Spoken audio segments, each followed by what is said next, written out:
Let's find the output of this code snippet. এই code স্নিপেটটার আউটপুটটা বার করে নেওয়া যাক। তাহলে দেখতে পাচ্ছ যে এক্স এর মধ্যে কত আছে না 226 স্টোর করা আছে। এবার ওয়াইল লুপের কন্ডিশন আছে যতক্ষণ এক্স গ্রেটার দেন 0 ততক্ষণ লুপটা ঘুরবে। তাহলে প্রথমে কি হচ্ছে না 226 গ্রেটার দেন 0, ইয়েস ট্রু। যতক্ষণ এই কন্ডিশনটা ট্রু থাকবে ততক্ষণ এই লুপের বডিটা এক্সিকিউট করবে। That is the main concept of the loop.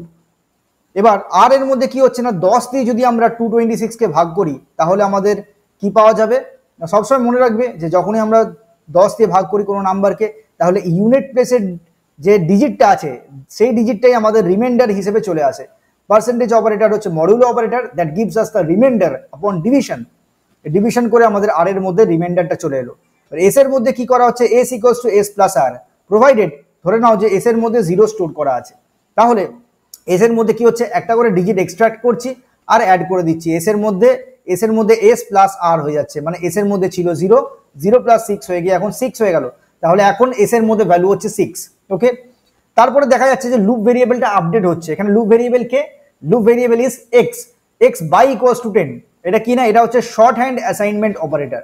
এটা হচ্ছে শর্ট হ্যান্ড অ্যাসাইনমেন্ট অপারেটর। কি অ্যাসাইন করছে না, আমাদেরকে 10 দিয়ে যদি 226 কে ভাগ করা হয় তাহলে যে কোশেন্টটা হচ্ছে সেই কোশেন্ট দিয়ে রিপ্লেস হয়ে যাচ্ছে, মানে 22 হচ্ছে কোশেন্ট, রাইট। তাহলে বাই অপারেটর আমাদের কোশেন্ট দেয়, এই কোশেন্টটা দিয়ে রিপ্লেস হয়ে যাচ্ছে।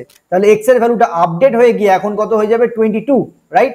এখন 22 দিয়ে আপডেট হয়ে গেছে। নেক্সট টাইম লুপটা যখন ঘুরছে উপরে চলে আসবে, উপরে দেখবে 22 গ্রেটার দেন 0। নেক্সট টাইম লুপটা ইভ্যালুয়েশন করছে 22 গ্রেটার দেন 0, ট্রু না ফলস, ট্রু। এবার ট্রু হলে লুপের মধ্যে ঢুকবে। সেম ভাবে 10 দিয়ে ডিভাইড করছে এবং 22 কে যদি 10 দিয়ে ভাগ করা হয় তাহলে কোশেন্ট হয় 2 আর রিমাইন্ডার হয় 2। তাহলে রিমাইন্ডারটা আর এর মধ্যে স্টোর হয়ে যাবে। সেম ভাবে আর এর মধ্যে স্টোর হয়ে গেলে S equals to S plus R করলে এস এর মধ্যে আগে ছিল 6 এখন +2 হয়ে গিয়ে হয়ে গেছে 8, রাইট। তো এইভাবে এস এর মধ্যে কি হচ্ছে না ডিজিটস গুলোর সাম হয়ে যাচ্ছে। এবার নেক্সট আপডেট হচ্ছে এক্স এর ভ্যালুটা কিরম ভাবে না কোশেন্ট দিয়ে আপডেট হয়ে যাচ্ছে। আগের স্টেপের কোশেন্ট ছিল 2 যেটা এক্স এর মধ্যে অ্যাসাইন হয়ে যাবে। নেক্সট টাইম লুপটা ঘুরবে 2 গ্রেটার দেন 0, ইয়েস লুপের মধ্যে ঢুকে 2টা এক্সট্রাক্টেড হয়ে যাবে। তো আমরা দেখতে পাচ্ছি এই প্রোগ্রামটায় আমাদের যে ডিজিটস গুলো ছিল নাম্বারটার 2, 2 আর 6 এগুলো অ্যাড হয়ে যাচ্ছে। 6 + 2 8, 8 + 2 10, তাহলে 10 হয়ে যাবে আউটপুট, 10টা প্রিন্ট হয়ে যাবে। তো this program gives us the digit sum. Okay.